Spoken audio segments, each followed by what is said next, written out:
platforms, those of you on the GBN Television Facebook page, the Grenada Broadcasting Network's YouTube channel, those of you on GBN channel 7, 11 and 20, those of you listening on Classic 105.5, 105.9 and Hot 98.5, 98.7, and of course the folks on the website www.gbn.gd. This morning's guest joining me virtually, as of course during these COVID times, is former Prime Minister of Grenada, the Honorable Tillman Thomas. Good morning, Mr. Thomas. Uncle Tilly, good morning. Yeah, good morning to you, Blossom, and good morning to all the listeners of GBN To The Point program. I listen to the program on a regular basis. As a matter of fact, there's something that stays with me about the program. One of your regular callers, she called one morning and she was speaking about your mother. Mm-hmm. She said, hadn't it been for your mother, I would not have a Blossom to talk to, and that stays with me, you know. Miss Jacob. Miss Jacob. Well, I'm happy to know that you tune in. Thank you very much, and thank you once again for joining us. This morning we're going to talk general issues of national importance. Being a former Prime Minister, I think it's important that we get your thoughts on the current situation, the current climate here in the Isle of Spice, and maybe things that you can advise the current administration to do. So let's start with what has been dominating news locally and abroad for the past few months, COVID-19, the current situation and how it has been handled by the present health officials. What are your thoughts on how Grenada has been dealing with the pandemic? Well, I believe the authorities in Grenada, they have tried. Of course, things could have been better in the sense that there were those who were calling for an all-year lockdown. And I believe that we need to focus on people. The economy is important, but we have to take the necessary steps to follow the science and to follow the protocols and make sure that we put the necessary systems in place to ensure that our people are secure. I mean, there was one incident which I felt was not too good an incident when someone who was infected escaped and nobody knew about it and went to a foreign country. I felt that was a danger in a sense that lots of people could have been contaminated within that period, people who traveling by buses, by aircraft. So there's some positives, or there's some negatives too, but at the same time, I say it is something that we all should work together to ensure that we minimize the spread of that virus, because it's a deadly virus and we see what's happening all over the world. So we should learn from the experience of other countries. Had this pandemic happened during your tenure as Prime Minister, what would you have done to deal with the situation and to ensure that Grenada stays as free or has as least many cases as possible? What would you have done? How would you have handled it? Well, I say, guided by the science, take the necessary steps to lock down the country.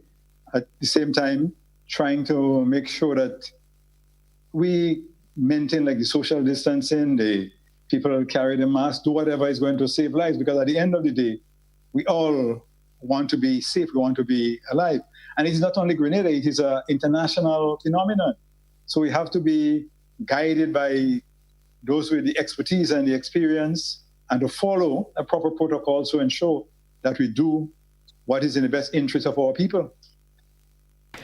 Two of the major fallouts from the COVID-19 pandemic has been unemployment and a big hit to the economy.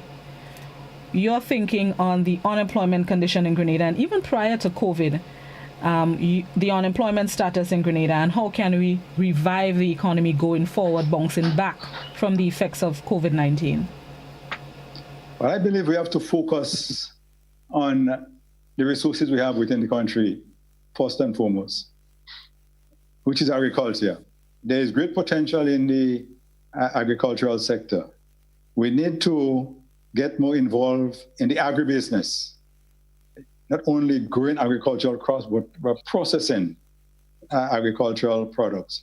We also need to decentralize. We cannot continue establishing all our enterprises and projects in the St. George's area.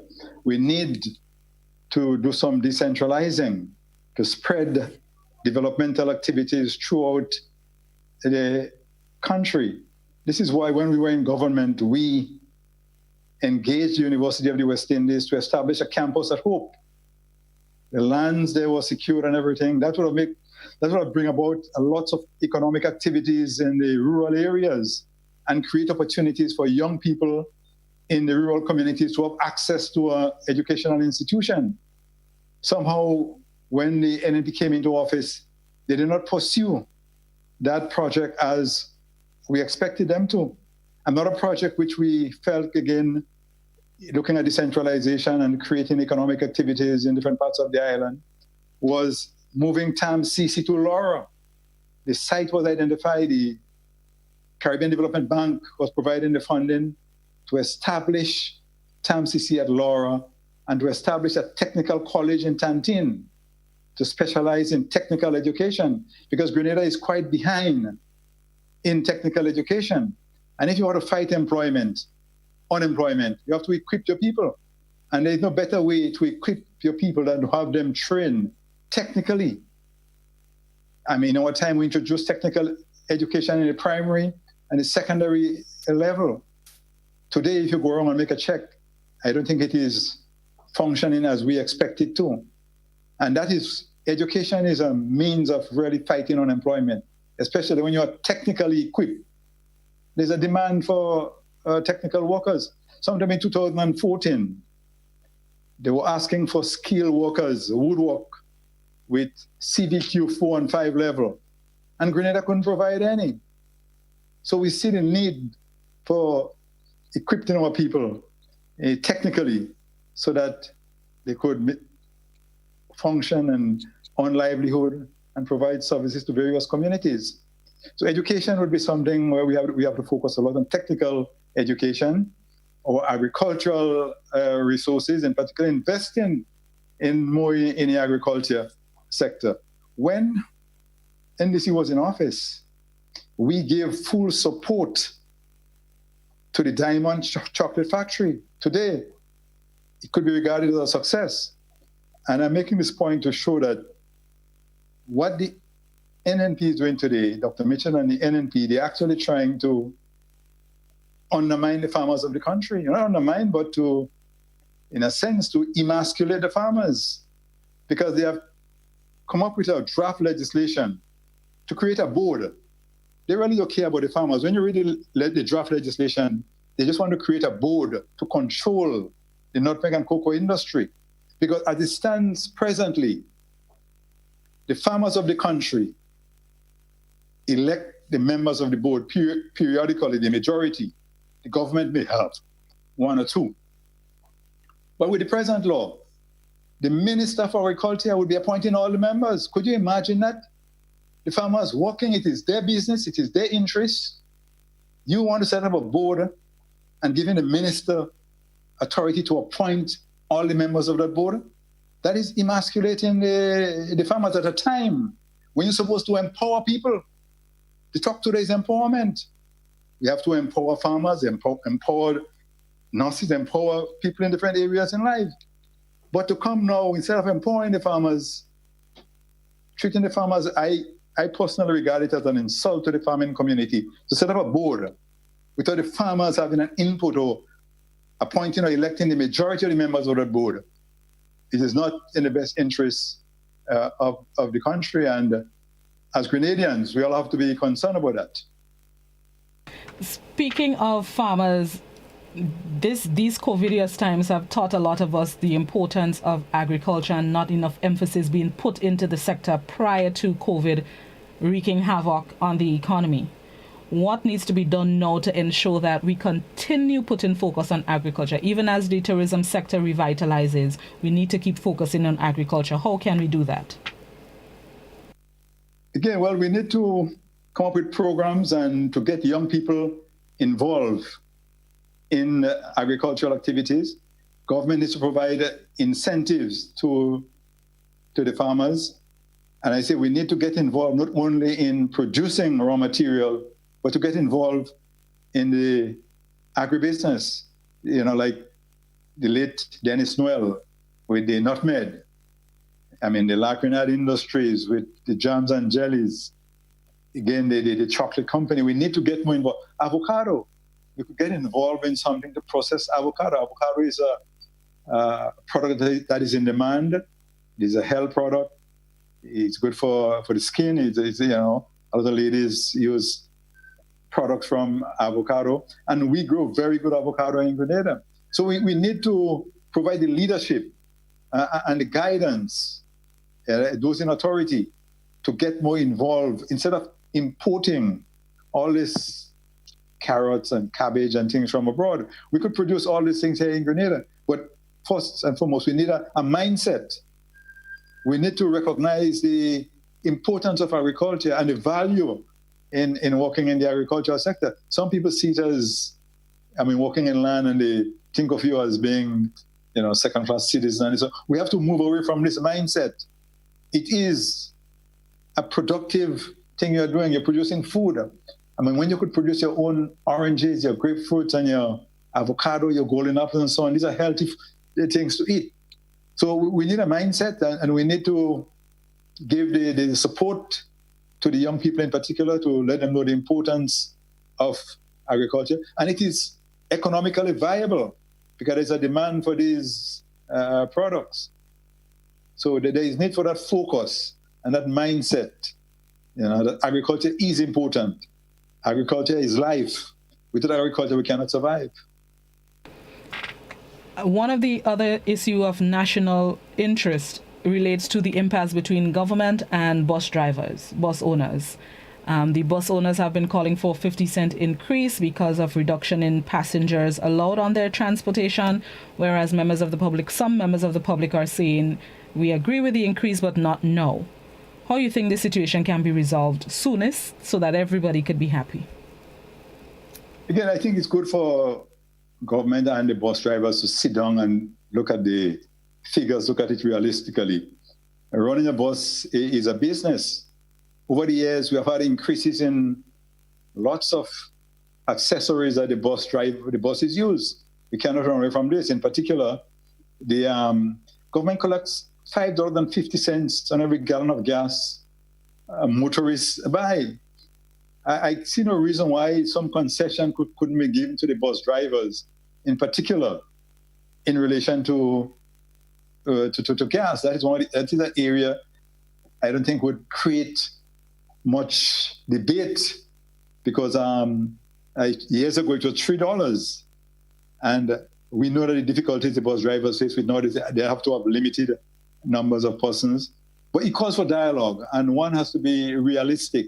It's a business they're doing, and they have to survive.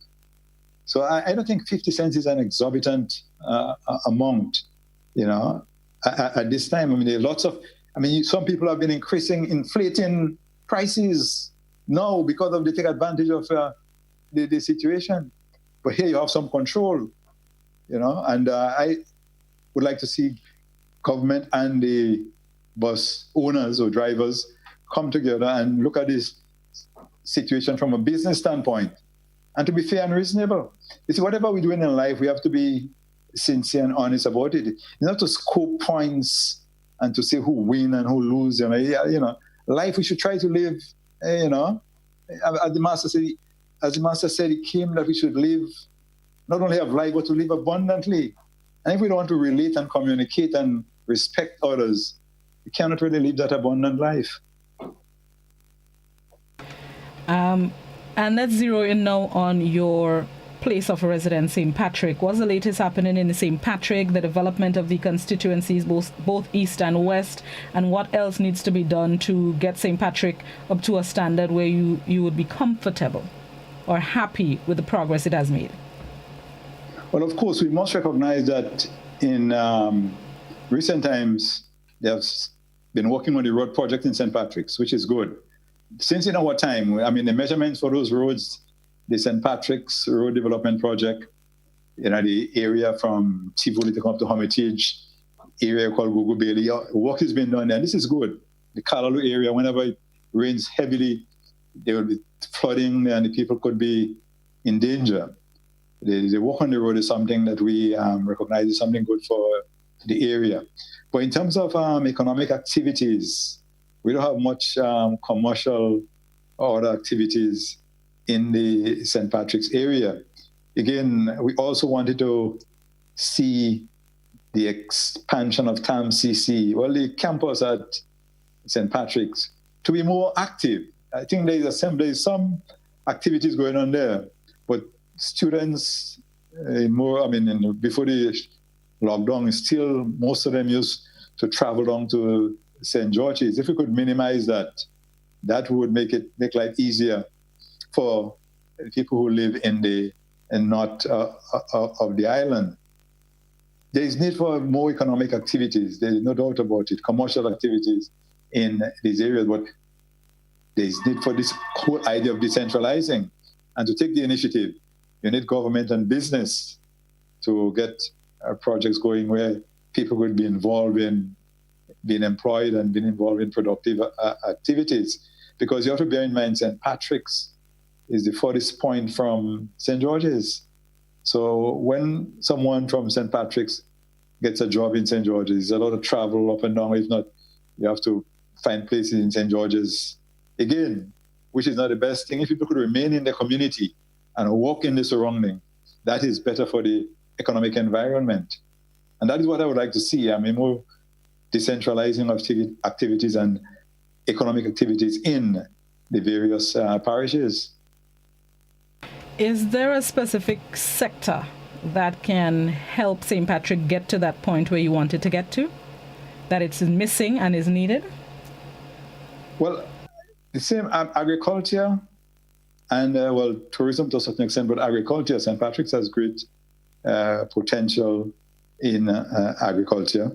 That's an area I think we could focus on. I mean, St. Patrick's has a history of producing lots of, traditionally, cocoa, nutmegs, bananas, ground vegetables.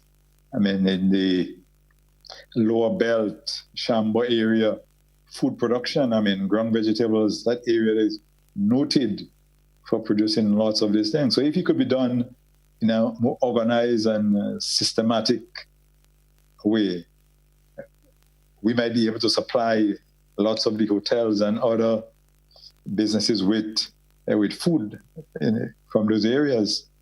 So agriculture could be an area one could focus on.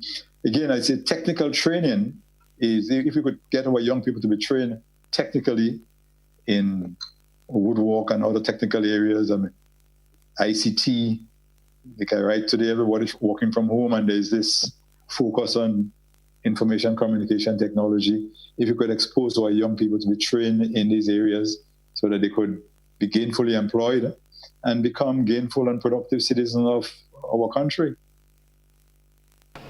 All right, let's take a break and then we're going to come back and continue the discussion. We're speaking with former Prime Minister Tillman Thomas of matters of national importance. Stick and stay. This is To The Point. We'll be right back. Classic GBN Hot 98.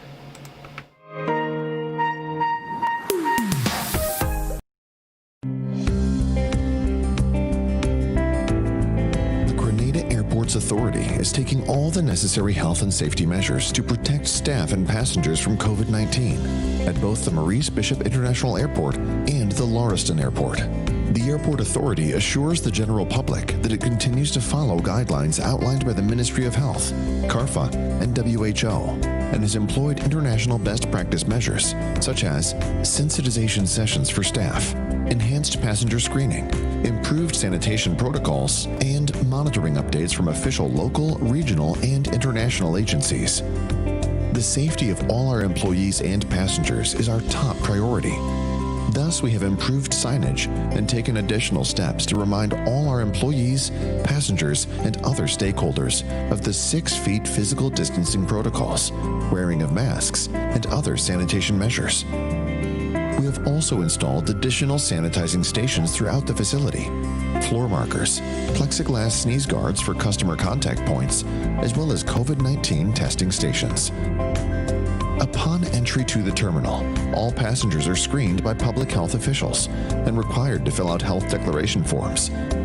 the authority is and continues to be committed to taking all the necessary protective measures to reduce the risk of the spread of COVID-19 and to ensure the safety and wellness of all involved.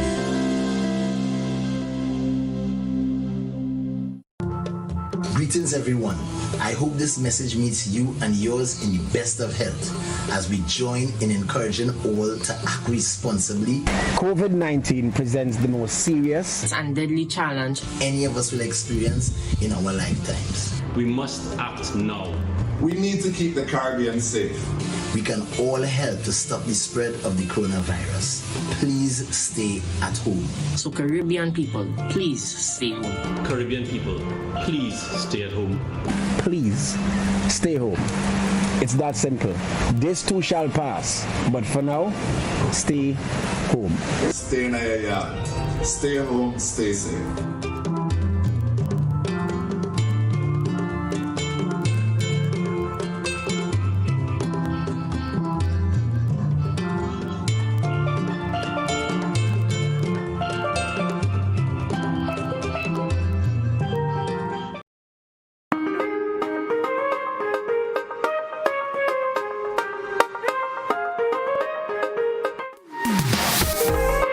Welcome back to The Point, speaking with former Prime Minister Tillman Thomas of issues of national importance. Before we get to our viewers and listeners, our phone calls, I wanted to ask your general thoughts on the governance of the country. I know this is something that you've spoken out about in recent times. Currently, today, June 23rd, 2020, your thoughts on the governance of Grenada, Carriacou, PT, Martinique? Yeah, I am concerned about the governance of the country. I believe that when a party is elected to govern the country, you have to govern for all the people. You do not govern to create opportunities or provide benefits for those who supported you. You have to govern for all the people, and you should be transparent and accountable in that governance process. But what we have seen today in Grenada is that there is a total disregard for institutions and victimization. I mean, take for instance, the leader of the opposition mentioned the parliament, how it's been handled in terms of office and who is in charge. The clerk of parliament should be the person responsible for dealing with the office of the leader of the opposition and the parliamentary offices throughout the country. But today it's a different thing. There's some company, I've been informed, set up by the government to deal with that. I mean, that is, in a sense, to use the present term people have been using now, it is time for Dr. Mitchell and the NNP to remove the knees from the necks of our institutions. I mean, it is clear. Listen to Kim from Carriacou. Kim is a hotelier. He was on radio speaking about it. If government has a program to assist hoteliers, small hoteliers, you shouldn't discriminate against a man because you feel he doesn't support you. I mean, that is, and here too, the association, the tourism association, in a sense, the silence is like aiding and abetting the victimization in the country. It happens with farmers, with farm labor support. It happens in different areas because they feel you're not supporting a political party. They're bypassing you. And that is not governance. I mean, when NDC was in office, we introduced a school book program, and it was done by the schools. Politicians had nothing to do with it. Nobody had to come and say who's supporting A, B, or C. The school implemented the program for all the students of the country. We also had the farm labor support in our time. You know where farmers complaining as they complain today? We also had a program we call the Energy for the Less Fortunate. People who couldn't afford to buy stoves and gas and so on. The program didn't last too long, but we didn't discriminate. And that is this is a danger we are faced today, in that people have been discriminated because they do not support a particular political party. As a matter of fact, I have been criticized by some of my own supporters for that, saying that when I was there, I didn't do this A for B and so on. That is not a governance board. It's for everybody. It's for the country. People have to accept and appreciate this. this partisan and this tribal approach to governance. We should bring an end to this. And if people have ability and talent, they should be promoted. You do not victimize somebody because they do not support you. So this aspect of our institution, I mean, the Public Service Commission in Grenada, to a certain extent, has been emasculated. Things are happening in the public service. People have been promoted and been brought into certain ministries without the proper procedures. I mean, not too long ago, there was an issue in the the issue with physical planning. You know, there are lots of issues we could point to where we see the breakdown of our institutions. And as a people, we need to stand up for what is right, Blossom. You know, and here too, I think the media has to take some blame. The media does not defend what is right in the country. The media remain quiet. They don't do the investigative journalism. They just ride with things. But that is not the right way. I mean, at the end of the day, we have to account for our conduct. And I think the fourth estate, we expect more from the fourth estate. But of course, I say at the end of the day, even if the fourth estate failed us, God will not fail us. So we'll keep fighting for what is right. You mentioned the fourth estate needs to do more, the media needs to do more. Do you think how should I put it, their reservations to speak out on issues has anything to do with the same victimization that you just spoke about? Yes, I believe so. But you see, but that is what being a follower of Christ is about. You don't really care about victimization. Look, during the days of the revolution, I know they were jailing people. I went to jail, but that would have never silenced me. I have to speak out for what is wrong, and we have to bear witness to the truth. That is the essence of man. If you cannot bear witness to the truth, then there's something lacking in your life. You're just living.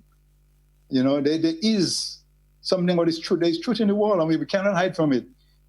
Even some religious leaders are compromising this issue of being witness to the truth. You know, and we know because somebody's in authority, you shouldn't be afraid of somebody because they could victimize you. If somebody's doing something wrong, it is wrong, and you should stand up and take a stand. Look at that useless, unnecessary battle the government waged against Greenlake at the expense of the Grenadian people. We have been deprived so much.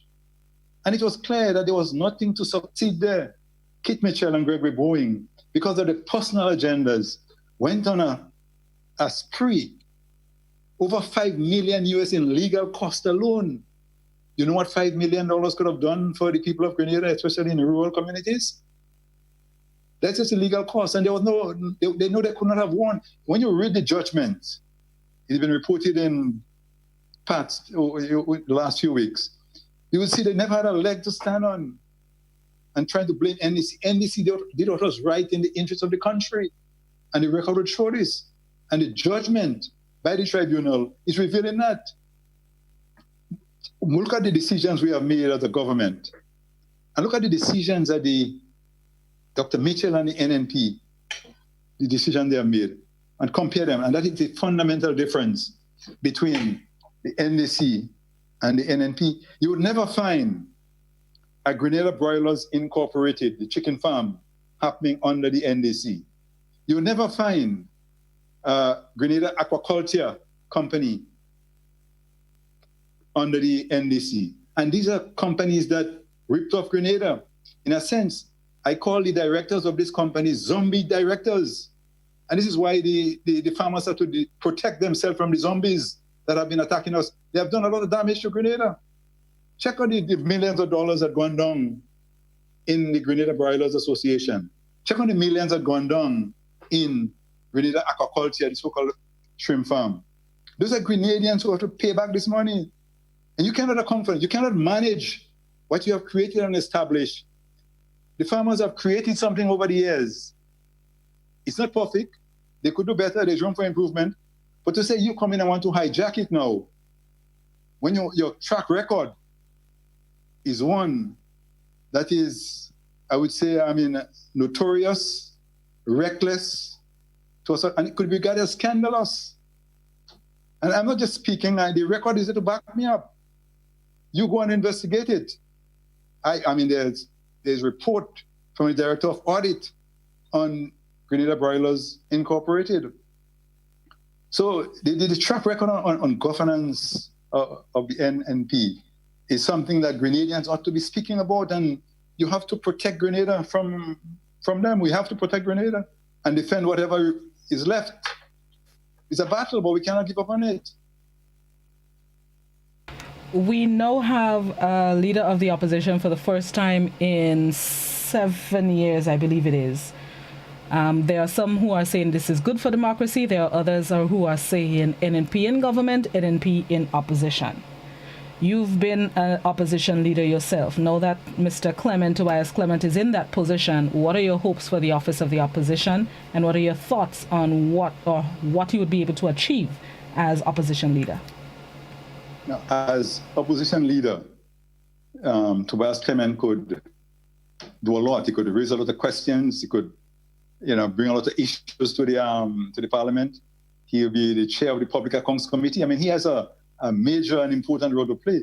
And if he plays that role properly, he could really expose Dr. Mitchell and the New National Party, because they have not been complying with rules and regulation. They have been doing things arbitrarily. So the leader of the opposition is an important office within our democratic structure. And once Clement Tobias live up to expectation, I think he could be effective. Just to, as I say, if he decides to stand up for what is right, he could do a lot. I mean, you have to be fearless. When you're in taking a stand on certain issues, you have to be fearless. But at the same time, when you know what you're standing for is right and in the interest of the people, because at the end of the day, Blossom, you have to recognize that the government of the day, the government at any time, they are like trustees, and we are the beneficiaries. The trustees cannot do what they want. They are there because of us. And we have to take an interest in our business. And government is our business. So no one should be able to stop you from speaking about what's happening in government. Those in government are employed by us. And we have to get this in our mind, that we hire you, you are there to look at our interests. And if you're not looking at our interests, then we have to do something. As I reflect on the same thing with the issue with the farmer, that draft bill, I mean, it kind of, I don't know if you knew a man named Clarence Ferguson. Clarence Ferguson was a man who always defended the Nutmeg Association since in the days of Gary. The name sounds familiar. Yeah, that's Robert Ferguson's father. I say Clarence must be turning in his grave when he hears about this bill. Because, I mean, it's the people. This belongs to the farmers. And you have to function in a way that is beneficial to people, not to make life difficult for them or exploit them. And people tend to ignore that aspect of governance, the trusteeship of governance. If you're a trustee, you must act on behalf of the beneficiaries. This is why I feel the members of parliament for the rural constituencies, I think they're doing a disservice to the farmers of the country by not even engaging them in dialogue. If a constituency elect you to represent them, then you should let them know what's going on with the business. You can just come in the dark with a draft bill to take away the powers from the farmers, and you sit down in the parliament and say you're representing farmers. Which farmers are you representing? Which constituency? And most of the constituencies are rural constituencies in Grenada. And I haven't heard one parliamentarian speak out or say or lift a finger in the interests of the farmers of the country. Not one. And that is real sad, because I'm in St. Patrick's, St. Mark's, St. John's, St. Andrews. These are nutmeg and cocoa producing areas. And these MPs should be fighting to defend the farmers' interests. But we don't know whose interests they're representing now. I mean, that is an issue that people have to be raising. Whose interests are they representing? At this point, let's go to... No, let me take a break, and then we're going to come back to our viewers and our listeners who would like to ask Mr. Thomas questions. We're going to take a very quick break, just about 2 minutes, and then come back to your questions. This is To The Point on Classic GBN and Hot 98. We'll be right back.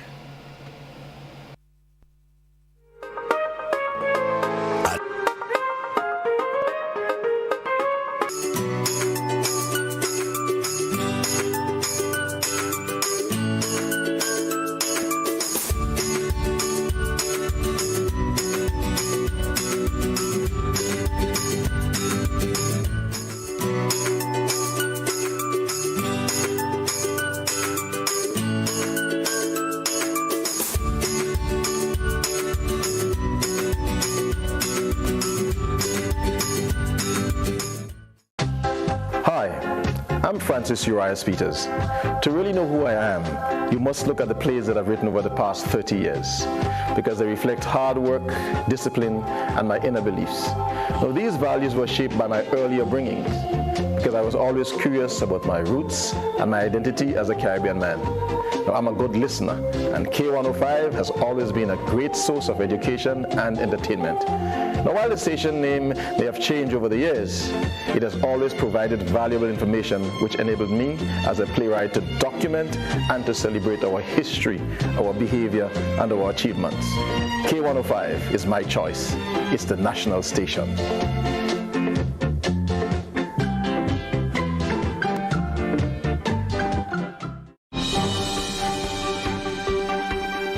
See it first on GBN. All the stories, from politics to industrial unrest.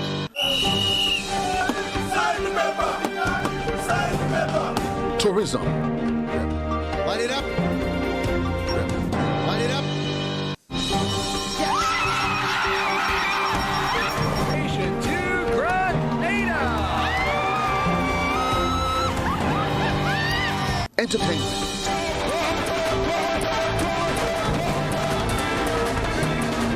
Sports and culture. Great shot there of Anderson Peters from Grenada, the Commonwealth Games bronze medalist.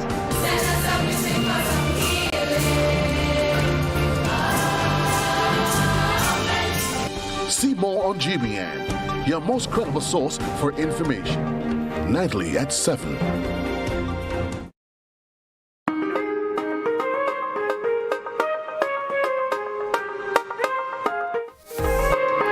Welcome back to The Point. Let's get right to the phone lines. 435-2041. That's the number to call if you have a question for Mr. Thomas. You can also send in your comments, questions, queries, concerns through the GBN Television Facebook page, the YouTube channel, or the WhatsApp. But please, only written messages on the WhatsApp. No voice notes, no video or voice calls, only letters and numbers on the WhatsApp, please. Let's go to our first caller. Good morning. Good morning, Blossom. Good morning, Uncle Tilly. Yeah, I have a great concern. Uncle Tilly, how could you get such an opportunity to speak about the great and the grand project in St. Patrick's, and you did not go and delve deeply into what is going on in the project? We have some people who are doing the project who are not contractors. They don't know anything about the work they're doing. They got work because of who they are aligned to. The poor quality of work that is going on that enormous project. People are crying shame when they look at what kind of work that is doing it. You get the opportunity to speak deeply about it, and you still let that pass by. This is one of the most atrocious things that is ever happening in St. Patrick's, and you should do something, and I want you to talk about it now. Because what the quality of work we're seeing happening in St. Patrick's Day, no good contractor would do that kind of work for people. Because any heavy rain come, everything gone through, and it would do more damage to us in St. Patrick and St. Andrew. It is sad that you didn't go into that.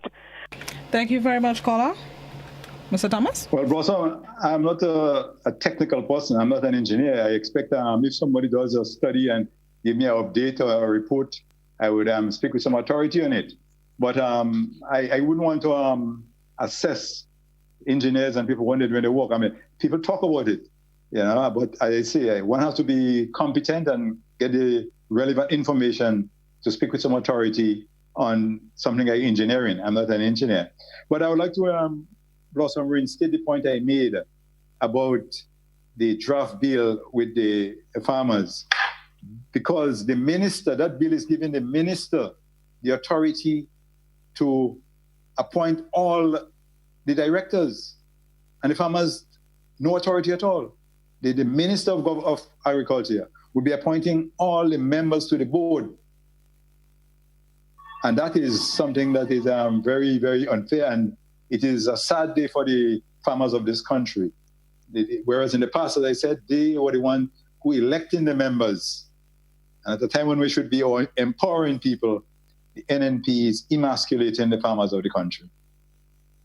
There's a Facebook question. In light of the recent suicides in St. Patrick, do you think there is a socio-psychological breakdown in the parish? What do you determine may be the causes of these suicides? But again, it's hard to tell. These are issues that people in psychology would be able to speak on better than I could, because it is a sad thing, and we expect young people in particular to be stable and to live in normal lives. And but unfortunately, these things have happened in the parish. It's hard to tell. It could be emotional type of relationship. It could be hardships in the country affecting them. I really cannot, pin exactly as to what caused these young people to take such a decision. Of course, I would say I believe that we need to get our young people more on the spiritual side of life, generally. That there's a vacuum. You see, the society is geared so much toward material things. People want to do everything to obtain material gains and material benefits. At the same time, they're ignoring the spiritual side of man, the values. We do not see values are being promoted today in our society, and we need people to promote values. People to be honest, people of integrity, respect, and we all have our limitation, but at the same time, we need to be spiritually connected, because at the end of the day, we all have to die. We know that, but life is to live, and we should try to live life in its abundance. Let's go back to the phone line. Good morning. Good morning to Blossom and to your guest, former Prime Minister, Mr. Thomas. I would first like to say thank you to the GBN and to Mr. Clement, opposition leader, for acceding to our call. Now we have an opposition leader. They didn't have to, but we say thank you for allowing us to hear the voice of the National Democratic Congress and giving us a chance to air our views. Thank you. And I would indeed like to say a special thank you to the former 2 senators that was nominated by the NDC. They have indeed created history by electing the youngest senator ever, in that of Senator Karen James and Ron Redhead. They gave a good account of themselves. We learned quite a lot. They are very good examples of what young people should be and how they should depot themselves. I also want to take the opportunity, Uncle Tilly, there is an opportunity that's arising now because of the COVID, the opportunity to employ some people to do the sanitation work at the various schools. And from my observation, it seems as if it is done, on a political basis. Most of the people that, have been gaining employment seem to be affiliated to the ruling party. And I somehow think this is unfair. There are so many people that are out there searching, and you never know who is who. We need to spread it across the table. Like they say, we are all in this together, and let us act as if we are all living in it together. Have a blessed day, everyone, and thank you for it. Thank you, caller. Mr. Thomas? Thank you, caller, for your concern. There is a question on the Facebook. What are your thoughts on the whole electoral process and the confusion that exists as it relates to the expiration of the ID cards, the voter ID cards? Well, we have always been concerned about the whole electoral process.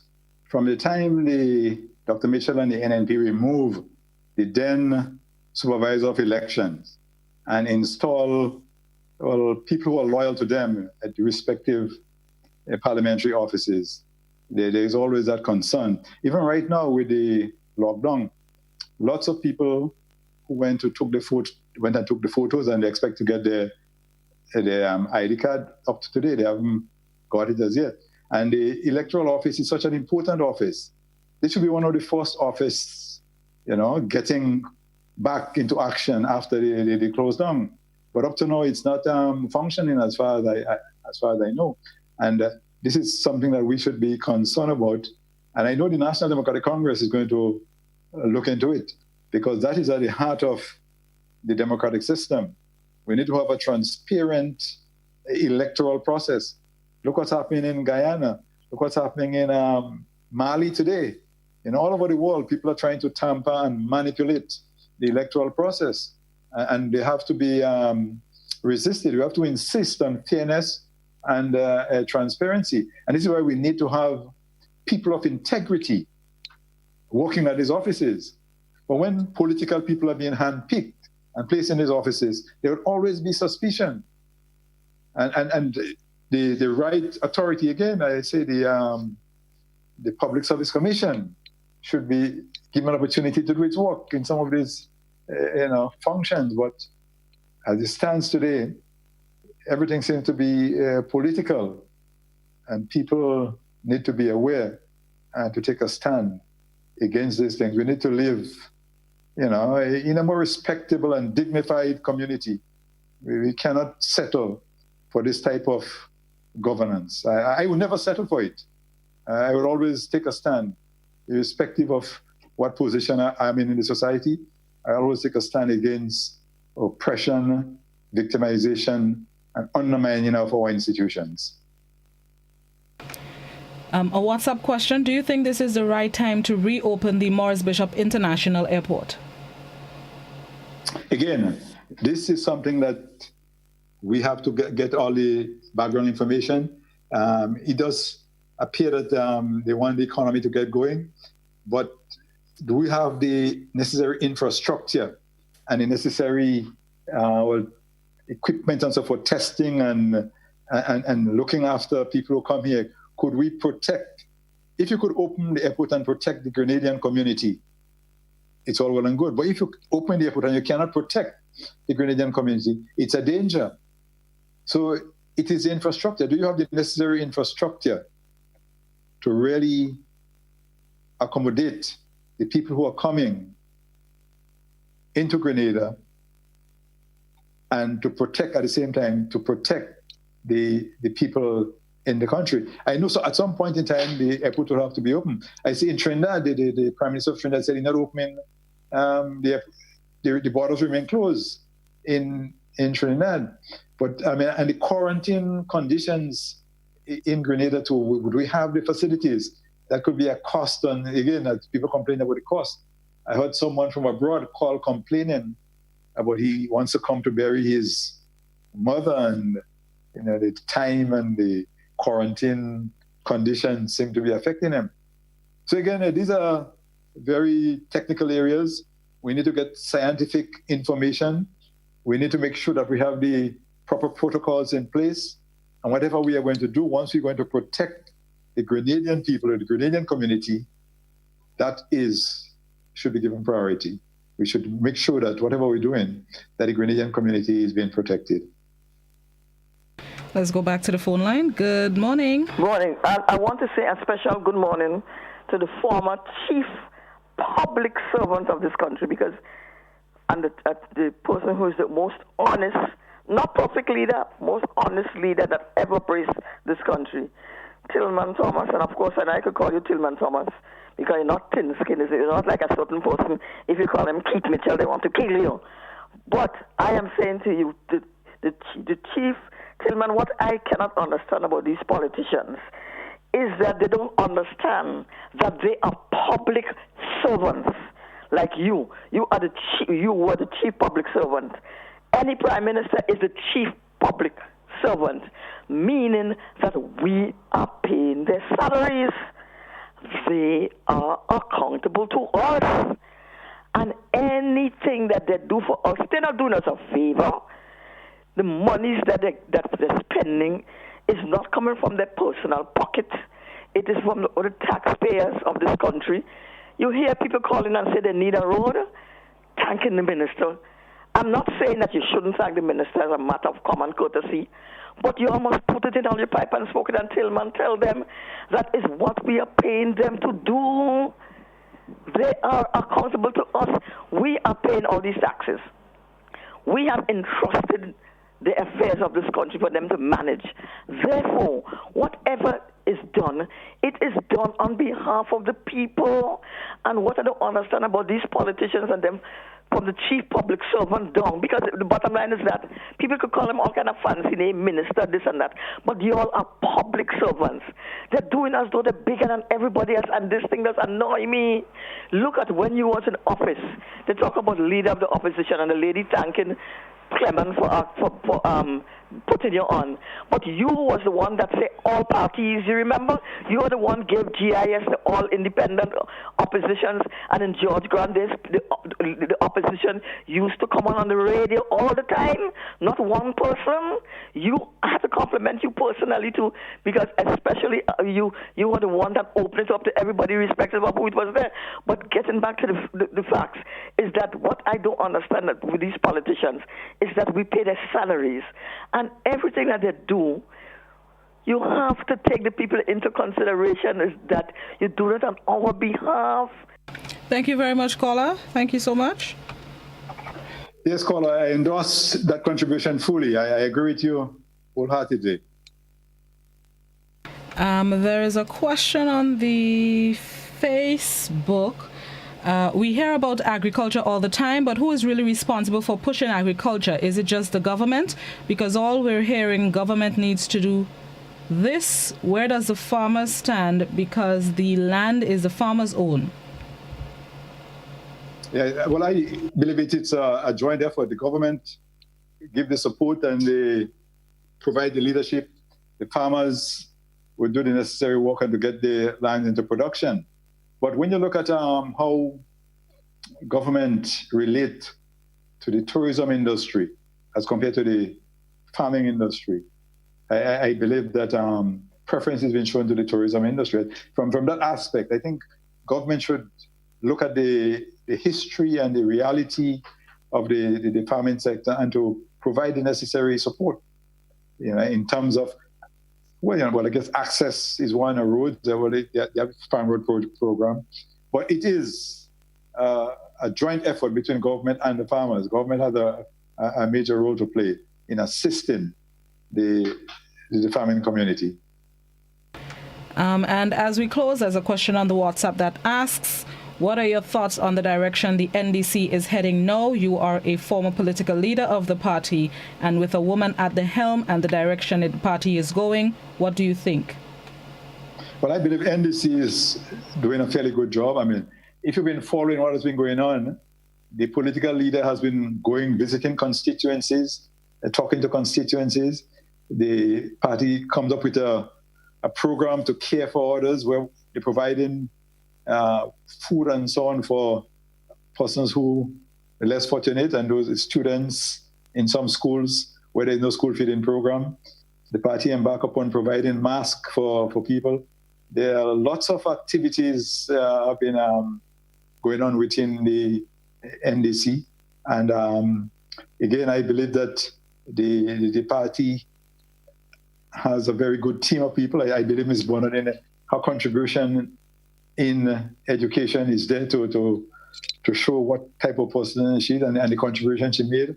Because if the NNP had followed up on the foundation that was laid in education, we would have been in a better place today, and especially in technical education and in terms of getting the UE campus and the TAMCC campus going.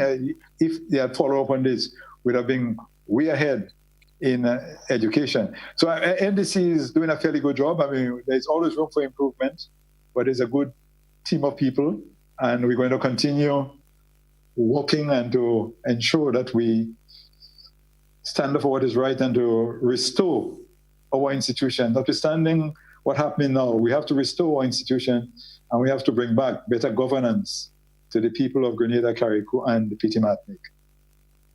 And any final thoughts, Mr. Thomas, as we close the program? Well, I would like to say that I would like to see Grenadians take more interest in the country, in the governance of the country. Because as I said, the country belongs to all of us. And if we do not take a stand, those who are there could really create difficulties for all of us. It could make life difficult for future generations. We need to respect our institutions. We need to hold them accountable. And we should not permit those in authority to do what they want and get away with it. And at the end of the day, as I said, once you stand up for truth, you should not be afraid. There's a fear in the country. I mean, I've never been afraid to stand up for what is right. I find there's a fear in the country today. People don't want to speak out and people hiding, and people shouldn't be like that way. It shows that a weakness in the spirit. We need a spiritual revival. We need a political revival. We need a lot to happen in Grenada now because like Grenada is under a dark spell with Dr. Mitchell and the New National Party, and those around him just there. I mean, it is dangerous, as I say, when you have MPs are there and they're not speaking on behalf of the farmers of the country. So I would like to see people speak out more, Blossom. And again, I would like all of us to remain on the safe side and to use your own term in this COVIDious time. I would like all of us to stay on the safe side. And how are you keeping busy these days, Mr. Thomas? Well, exercising. I go to the office now and then. I go to the garden. Yeah. I do almost mornings when I'm listening to you, the morning program. I'm exercising. I'm doing yoga or doing something else, but that's that period on mornings. I do my exercises. Well, I'm glad to know you're exercising to Good Morning Grenada. Appreciate it. Yeah, and you and your word for the day, some interesting words coming up all the time. Yes, that's true. I learn something new every day. But thank you so much for being an avid watcher, and thank you for joining us this morning. Appreciate your time. Thank you very much, and you have a good day. And thanks to all the listeners of your program. Thank you very much. Continue to stay safe. You too. All right. Thank you. That was former Prime Minister and former political leader of the National Democratic Congress, Tillman Thomas, a.k.a. Uncle Tilly. Our guest this morning, we thank him once again for his time and speaking with us during the past hour. We thank you, our viewers and listeners, as well for joining us on the program. Have yourselves a productive Tuesday. Be safe, wear your masks, use your hand sanitizers and gloves if you have them, and continue following the rules and regulations as we continue to battle COVID-19. Joseph is up next with Mid-Morning Buzz. He'll take you through midday. Until I see you again tomorrow morning, God willing, be safe.